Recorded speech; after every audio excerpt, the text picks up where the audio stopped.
Tarkov's second set of level 2 traders has opened up over the last few days, and today I'll be showing you some of the most powerful combinations that you can access, starting with Mechanic 2. So of the 3 new traders that appeared, Mechanic was one of them alongside Skier and Peacekeeper, but we're going to start with Mechanic because he's the one that appeared first. And to begin with, we're going to look at weapons and some of the most powerful weapons that you can access, which includes this OP SKS. Now this one is a real sleeper because it is one of the lowest recoil semi-auto guns in the whole game, and if you have the ammo for it, it can be really good.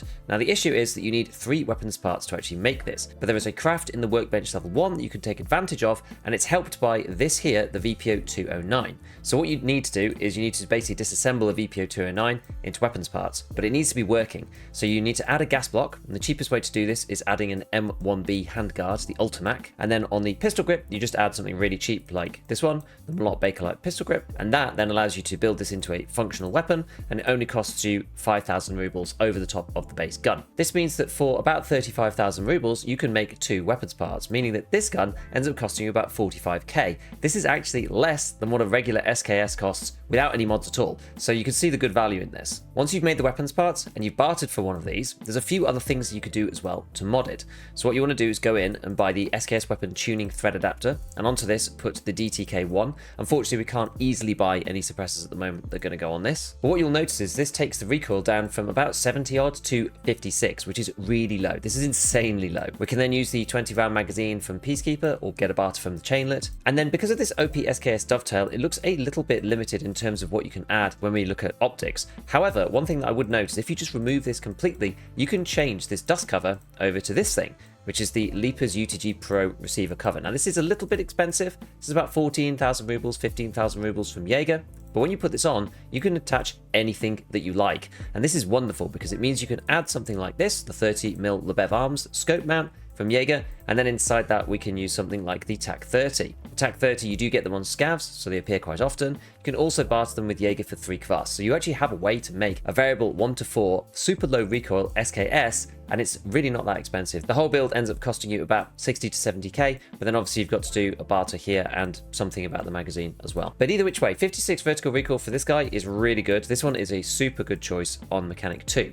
Now most of the others are a little bit situational. The best one is probably the M4 lower. This means that you can A, repair any M4s that you have that need fixing, and B, make one from scratch if you really want to. We did that on the gunsmiths relatively recently. I'm not going to go through and make a full M4 now. This also means you can convert any ADARs that you find into M4s as well by only spending 26k, which is really handy. The others in here are almost all barters. I haven't seen any pro kills this wipe. This M4 is obviously super useful because it's got an LCAN on it, it's got an NT4 suppressor, and it's also got a really good stock as well. And so this is great if you can find these things and put them together, but I've not found many pro kills this wipe. The AUG could be okay, although I find the electronic components are a bit rare. The M1A EBR, don't know if you want to use your blue tapes for it. You can if you want to. I tend to be using these for things like crafting scout backpacks, but if you have just loads of them, then you might want to think about getting this. This is not the best build for the M1A. It's not that much better than it at stock with 137 recoil, and I think there are better alternatives for 7.62 NATO that we'll look at in a moment on Skier, so I think you probably should save your tape, but it's up to you really. This one is pretty good, the Glock 17 TAC pistol, because this one barters just for 2 G phones and a PCB. Remember that you will need 3 G phones found in raid for Signal Part 2, so don't use all of them on that if you're thinking you're going to get to that quest anytime soon. This gives you a suppressor for 9mm that you can use on another gun, and it also gives you a Boris Fastfire as well, which is kind of expensive to get hold of at the moment through Peacekeeper. The Glock is a bit less good. WD-40s though are not really that hard to find, and this one gives you an RMR instead, and you could potentially sell the pistol back if you don't want to use it. One that is kind of curious is this Mosin Sniper Obrez. This is funny because every time you get a Wilston out of raid, you can buy one of these things, which is really crazy. So if we have a look at the barter, you need 1 Wilston, and then you need 1 Mosin Sniper Carbine stock, which you can actually buy off Jaeger. And then you also need one of these, a Mosin 730mm barrel, which you can buy off Prepor. Once you've done that for both of these 2 things, you can then put all of them together, including the Wilston that you can put in your pouch if you want to, and hand that over, and that's going to give you one of these guys, a tiny little baby Mosin with the tri-rail on it, so you can put some kind of weird scope on it. This, because it's quite long, takes all of these as well. It takes the Lebev 30 too, and you could take the TAC 30 in there if you really wanted to. With 6.8 MOA, this is probably not necessarily that good, but you can, in theory, from here, change this to something like the 730 more barrel that we bought from Prapor in the first place, and you can put the Mosin tri-roll back on here, and then stick back on your scope mount and add your TAC 30 back in, and this gives you 1.37 MOA. So this isn't honestly that bad. We've kind of just reverse engineered a sniper Mosin from here, and you can do what you usually do with the end of a Mosin. You either just leave it, or you add a Bramit if you found one for a suppressor, or potentially you could even go for one of these, the Mosin Rifle Tiger Rock 762x51 thread adapter, and this then allows you to add all sorts of things from the 762 collection, which includes something like the DT Hybrid, which is one of my favorite ones. We'll move on to that in a second, because this has decent ergo normally on a weapon, not on this, but normally on a weapon, and you can also buy this using sticks of RAM. So this one is a relatively good option. Or alternatively, you can just sell this back to one of the traders to get some more rep. In the weapons section, another one you should look out for is the VOG 17 for a fuse. Just pick up all the fuses, swap them to VOG 17s, and you can make your grenades free. So let's have a look at the attachments and other parts. Obviously, we just talked about the Silencer Co. Hybrid 46 multi-caliber sound suppressor. This fits on basically everything, and you can also buy the mount at this point as well, just in cash. So you just want to be looting computers for 4 sticks of RAM, which is pretty straightforward, and then you can be suppressed on many more of your guns. There's another suppressor, which is the Rotor 43 762 version. This will fit on the AKM series of weapons, which is quite useful, and that trades for 2 magnets, which are also not particularly uncommon. The actual ammo that he has isn't very good. You get access to 9mm PST, but we kind of had that already. Subsonic SX for the MP7 is only 23 pen. You can't buy an MP7 anyway right now. And Action Express Copper Solid, this is for the Deagle and is only 33 pen and in a handgun, so it's also not that great. The R37X is sort of curious. This is the second best P90 ammo. So if you do end up finding yourself with a P90, you can shred some people's legs with this, because this has 81 damage. But this is really the only one that I would consider buying, and it's in a pretty niche situation as well. The MP5 50 round was useful for Gunsmith if you haven't done that one yet, because you've been locked behind other tasks, because this is only for 3 wires. I guess also if you wanted to unironically use the MP5 with the PST, then you could do that too, although I find 9mm is a little bit lacking at this point in the wipe, even with the hardcore restrictions. And the other magazine that is useful is this one, which is a decent ergo mag, the Polymer 20 rounder for 762x51, and mainly this is on the RFB that again we'll see in a second, because we're going to combine both mechanic and skier together to get an RFB. If you're desperate at this point for a better assault scope, you can get the LCAN for SSDs and a long and flat screwdriver. I feel like this is a little expensive, especially with the SSDs, because these go for quite a lot to Peacekeeper, so you're probably better off just selling them to him for dollars, but if you really do want one, then the option is there. So next, let's move over onto Skier, because he's probably the next trader that you will have access to at level 2. And in terms of weapons here that's opened out, we have a couple of AK-545s. These are the semi-auto versions, so these are pretty expensive for what they are, 116k and 131k. The reason why the short version is more expensive is that it comes with this, the PWS CQB. This is a level 3 trader attachment that we can't get access to now, and fits to all the 545 guns. So if you do want to go loud, minus 11% recoil is pretty good. Probably not worth buying this for 130 and then selling the rest of the gun back, because that's going to end up costing you about 100,000 rubles. And the only other curiosity here is the STM for 72k. I don't really like the STM. Again, it's semi-auto and in 9mm. That's kind of even worse, but this does allow you access to the GL Core buttstock if you really need it. And this has plus 15 ergonomics, which is the highest in the game of the sort of fixed buttstocks that go onto buffer tubes. So it's just one to bear in mind if you do need it for like Gunsmith maybe, or there's a particular build, you can get access to one there, but it's usually better just to go on Fence and look through the weapons and see if you can find one here, because they do appear here as well, although sometimes they just end up being more expensive. So now the one that we do want to look at here is the RFB. This is the one that trades for the Gasan. This is a classic barter that I've been doing for a long time, and I think in hardcore this is going to stand us in really good stead.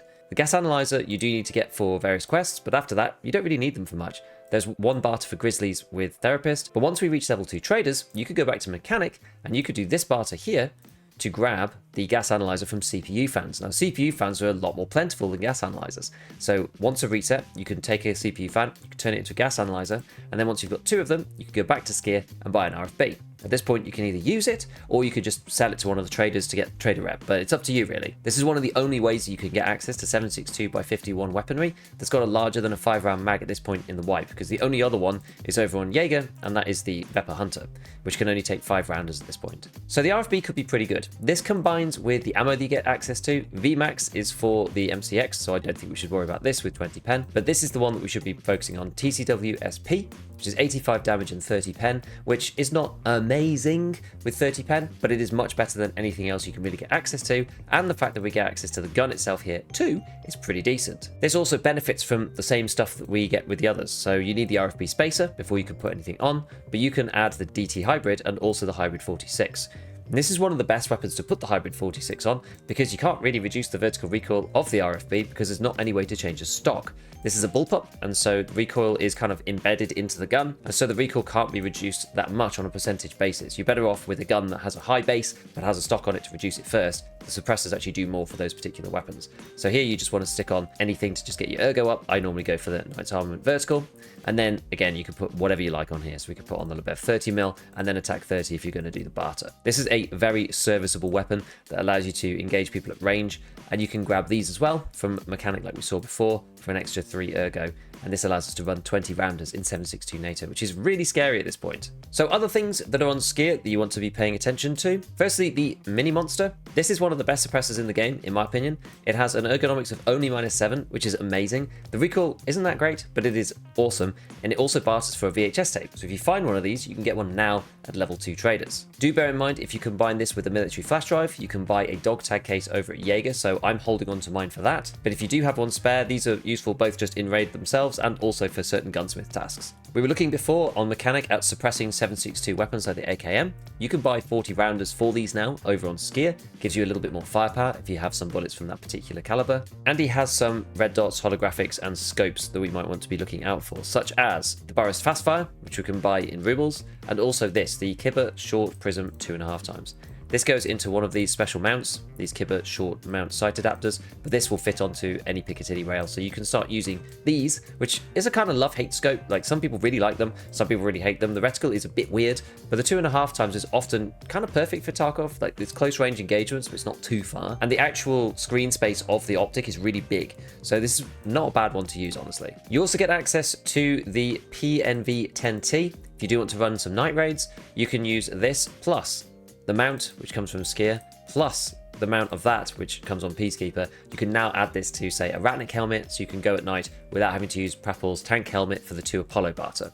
Alongside a few other things like the Balder Pro and the Clash 2P, there's one other thing that I think is actually pretty useful, which is this, the AR500 Legacy Ballistic Plate. This gives you the ability to use a Class 3 armor plate in a rig. And where I think this is handy, I've been doing it a different way myself, but where this is handy is if, say, you've got a Class 4 armor, you pick up an MMAC like I did in the last raid, and you've got another armor that is empty for whatever reason, you could take the Class 4 plate out of the MMAC and you can move it somewhere else, and then you can put this Class 3 plate in the back, because then you've got spare Class 4 for a front plate for another armor if you do pick one up. This is kind of the combination that I'm talking about, so I picked up both of these in raid. So what I've got is a Class 4 plate in the front and a Class 3 plate in the back, Class 4 plate in the front, Class 3 plate in the back. So this gives you a little bit of an option around what you can do, because beforehand you had to basically craft press armors in the workbench to get back plates, because what you would do is take the front plate out and then you'd craft a new press, which gave you a new front plate plus 1 back plate. So that was the way to get Class 3s before. Now you can just buy them from the trader, and I actually think 23k actually isn't that much either. Alright, so finally we're going to go over onto Peacekeeper, which I have unlocked after much suffering, because his trader money spent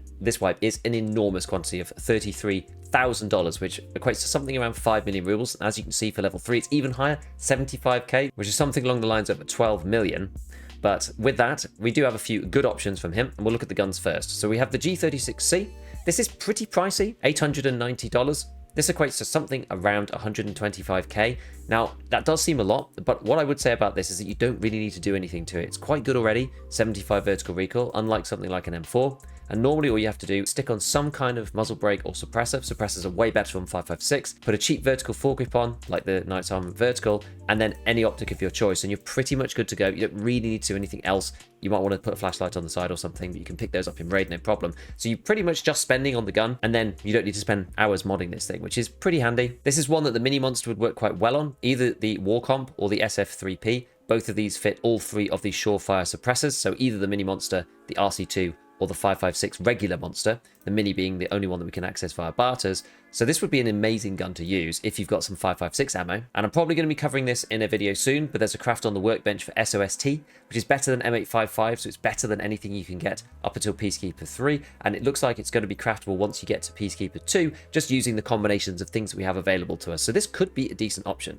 You also still have the option of using the hybrid. The hybrid fits on basically every gun, so you could do the hybrid 46 if you want. You don't get much recoil reduction on this thing because it's only -7%. It's probably still about the same as the other compensators, and this way you can still be suppressed, and it's 60-ish ergo, which is not that bad. Got an odd one here, the 5.7 for Plague Mask, if you do pick one of those up and you like the 5.7. And the other strange barter is the P90 for military cables. I've not found that many of them this wipe. When the flea market was around, you could buy these for about 30k and get a P90 for 60, and then maybe combine it with the leg meta round on mechanic. But this wipe, it's a bit harder to get these, so I just don't see people really using this that much. The other possibility is the UMP. You can now buy this in cash rather than just having to do the knife barter, which is still pretty good. And if we look at the other things that he has, there are a few suppressors that we get, including the UMP suppressor. Now, this one is expensive. $650 is a lot of money, but being one of the few weapons that you can suppress in the SMG category, this makes it kind of a cool gun, although probably a bit expensive for most people's tastes, including mine. With a little vertical foregrip, you've got all the rails that you need to add lights and whatever straight away, including sights or anything, so it depends on what you've got here. And although you only have 25 round mags for this weapon, the one advantage with Peacekeeper 2 is that you have the ability to buy this 45 ACP match FMJ, which is 25 pen and 72 damage. The damage on this is really what redeems the weapon. It makes it extremely powerful. This is genuinely not that far off TCW for the RFB that we just looked at before. 85 damage and 30 pen coming out of a single shot DMR style weapon versus 72 damage and 25 pen out of a submachine gun. It's actually kind of close, which is surprising. So some of you may opt for going for this, but you probably don't want to lose more than one or two of them. While we're talking about ammo, the rest of it's not really anything to write home about. M882 is beaten by 9mm PST, which you can get on proper mechanics, so we don't even worry about that. And then M856 is just not that good at all, 18 pen and 60 damage, so it's really not very useful. You can barter for M67 hand grenades with Zibbos, which helps you complete Prapor's makeup quest once you've completed Chemical Part 4, which is a handy one. And it also allows you to create green gunpowder in the workbench, which, as I said, I'll probably cover in a workbench video, but there's some cool crafts that you can do in there using that and the smoke grenade. As for the other things he's got in here, he also has an MP5 mag, but I wouldn't trade it for a fuel conditioner. You want to do the one with mechanic because it's a lot better. And we can now buy 5.56 30 rounders, as well as some cool ones for the AK-74. We have a couple of vertical foregrip choices and a few suppressors, which we touched on already. Most of them are 9mm though. We've got the MP5 SD version, the Alpha Dog 9x19, we've got the 9x19 Ronin arms, the Sig Sauer one, and also the one for the MPX. So there's a lot of choice, but it's mostly for 9mm. We have an ACOG, which we can actually buy for 360k, which is pretty good. The ACOGs are not that bad these days. And there's also a Bravo barter for a Whiskey. The Bravo is one of the lightest scopes in the game, so it affects your ergo the least. It is only 400 grams. And if you combine this with a light microdot on the top as well, then this means you can engage at 4 times and close range using a red dot, which is sometimes preferable to using a 1 times within an LPVO, because the sensitivity is sometimes a bit strange and can throw people off. You also have the ability to buy the Delta Point, the Micro T1 Reflex, and the RMR, depending on which you like, and we also have the ability to buy the X400. Further down here, for weapons modding, we get access to the Chris Defiance. This is very similar to the MOE Carbine plus buttstock. It is 1 less ergo, and it is 1 more recoil, so it is 1 tick worse in each direction, but it's actually alright, so it's one of the better stocks for kind of the mid-game. And then he has a few pieces of actual gear, which is sometimes handy, which is the Untar Vest for cash. Probably better not to buy this, because this is a lot, 75k for a bright blue vest. You have the MOE Micro Rig, which is a bit like a bank robber, and we also have this, the Day Pack, which is $353. At this stage, I think you're probably still better off crafting scav backpacks within the hideout, because that just takes a Kajura, which you can make from sling bags in the first place, and all you need to do is combine them with the blue tapes, so this is why I'm not using them for the M1A over on mechanic, but you can get them this way. Alternatively, you can do this, which is kind of like an upgraded version of the MBSS barter, which is HDDs and DVDs. So you probably want to be looting a lot of computers. You want hard drives, you want DVDs, you want sticks of RAM so you can get the Hybrid 46. It's quite a lot of stuff that comes out of computers. Oh, and CPUs as well for the gas analyzers so you can get the RFB from Skier. So computer loot is actually pretty useful at this wipe, especially given that we're focusing so much on barters. Now you probably will generate a lot of dollars with Peacekeeper from selling stuff to him, trying to get him to level 2 like I have. One thing to bear in mind is that it's not worth just spending it all right at the end to just tick over, because when you get Friend from the West Part 2, you're going to have to give him 5,000 US dollars. So make sure you keep at least enough of a balance so that you can give that to him rather than getting to the quest and having to build it up again. But it is tricky because you have to basically manage your balance between having the dollars here and not just spending them all, but basically having no rubles, because every time you buy something, it's in rubles, and every time you sell something, it ends up coming back in dollars, which is why I've ended up with this huge mismatch. This equates to about 1.5 million in ruble terms. Hopefully this mismatch can start coming back the other way starting today. So hopefully that was useful. The only trader that we've got left to go to level 2 is Ragman. He's the one who's going to allow us to get level 4 armors. So once he opens up, the game is basically going to move away from the class 3 armors that we've been having to find, because he has things like the 6B13 and armors like that. They are going to be expensive. If we just look up, you can actually see what the prices are going to be on the flea already. This one is pretty much the bog standard armor of the wipe. This is going to be 98k, but I think a lot of people will just opt for this because it's difficult otherwise. It's hard to find decent class for armor. This thing repairs well, but without insurance, obviously you're going to have to buy quite a few of these. You can only buy 2 per reset. The other ones that are going to be good are the Yule, the 6B515 version, which is another 100k. So it's a lot of money spent for some fairly crappy rigs, honestly. But once Fragman comes out, I think class 4 is probably going to be necessary to defend yourself against people peddling TCWSP from Skier and that kind of thing. So with that, a big shout out to all my patrons, and as usual, have fun in your raids.